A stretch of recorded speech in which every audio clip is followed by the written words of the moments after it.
আমি পীর আর আকাবির দিয়া আমি আমার কোরআন সুন্নাহর শ্রেষ্ঠত্ব প্রমাণ করব না, বরং কোরআন এবং সুন্নাহ দিয়া পীর এবং আকাবির ঠিক আছে কিনা আমি নির্ণয় করব। তাই আজকে কি বলেছে তোমার পীর, কি বলেছে আকাবির, কি বলেছে তোমার বাপদাদারা, এই কিচ্ছা আর এই গল্প গায়া কোনো লাভ নাই। আজকে আমাদের দেশের মধ্যে এমন বহু মানুষ আছে পীরের পূজা করে, আছে না নাই? পীরের কথা যেই রকম শুনে, যেই রকম মানে, আল্লাহর কথা 10 ভাগের 1 ভাগও যদি মানত সে আল্লাহর ওলি হয়ে যেত। আজকে আমাদের দেশের মধ্যে বন্ডবীর আছে না নাই? সম্মানিত ভাইরা, আজকে আমাদের সমাজের মধ্যে সুদ ঘুষ আছে না নাই? যদি সুদ ঘুষ থেকে থাকে, আমি যদি সুদ ঘুষের কথা বলি, সুদ ঘুষের ওয়াজ করি কোরআন সুন্নাহ থেকে, তাইলে কি আপনার গায়ে লাগার কথা? যদি আমি কোরআন থেকে সুন্নাহ থেকে সুদ ঘুষের ওয়াজ করলাম, এইটা যদি আপনার গায়ে লাগে, তাইলে বুঝতে হবে আপনি সুদ ঘুষ করুন। আমাদের দেশের মধ্যে বন্ডফির আছে, আমাদের দেশের মধ্যে আকাবির নামক ভণ্ডরা আছে। সম্মানিত ভাইরা, মানার কথা কোরআন, মানার কথা সুন্নাহ, কিন্তু কোরআন সুন্নাহ না মাইনা কি করি যে আমার হুজুরে কইছে, আমার বাবা হুজুর কইছে, দাদা হুজুর কইছে, আমার আকাবিরে এই করছে সেই করছে, এইটা যদি বলি, সম্মানিত ভাইরা, এখন আমি কোরআন সুন্নাহর দাওয়াত দেই, আপনার কাছে ভালো লাগে না? আপনি বলতেছেন পীরের বিরুদ্ধে বললেন কেন, আকাবিরের বিরুদ্ধে বললেন কেন? তার মানে আপনার গায়ে লাগছে আপনিই পীর পূজারি, আকাবির পূজারি। ভাইরা আমার, বন্ধুরা আমার, আল্লাহ রাব্বুল আলামিন বলেন, দুনিয়ার মানুষেরা, লাকাদ কানা লাকুম ফি রাসূলিল্লাহি উসওয়াতুন হাসানা।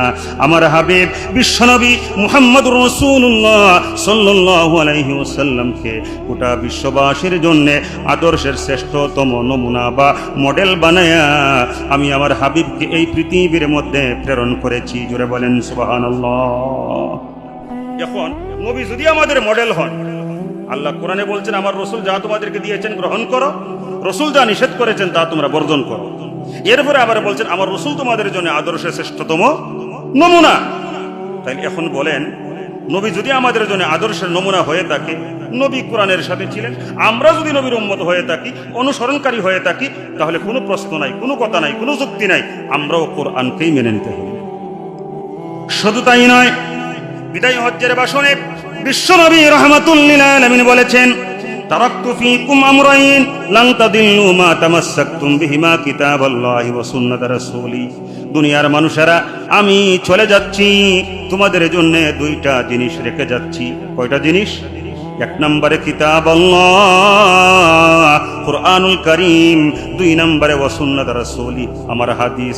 আল্লাহর হাবিব বলেন, জানিয়ে রাখো, যতক্ষণ পর্যন্ত তোমরা কোরআন এবং সুন্নাহকে, যতক্ষণ পর্যন্ত তোমরা কোরআন এবং সুন্নাহকে মজবুত করে আঁকড়ে ধরে রাখবে, ততক্ষণ পর্যন্ত তোমরা কেউ পথভ্রষ্ট হবে না।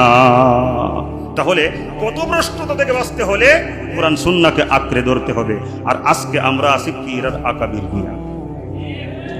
জোরে বলেন ঠিক না ঠিক? আমি পীর আর আকাবির দিয়া আমি আমার কোরআন সুন্নাহর শ্রেষ্ঠত্ব প্রমাণ করব না, বরং কোরআন এবং সুন্নাহ দিয়া পীর এবং আকাবির ঠিক আছে কিনা আমি নির্ণয় করব।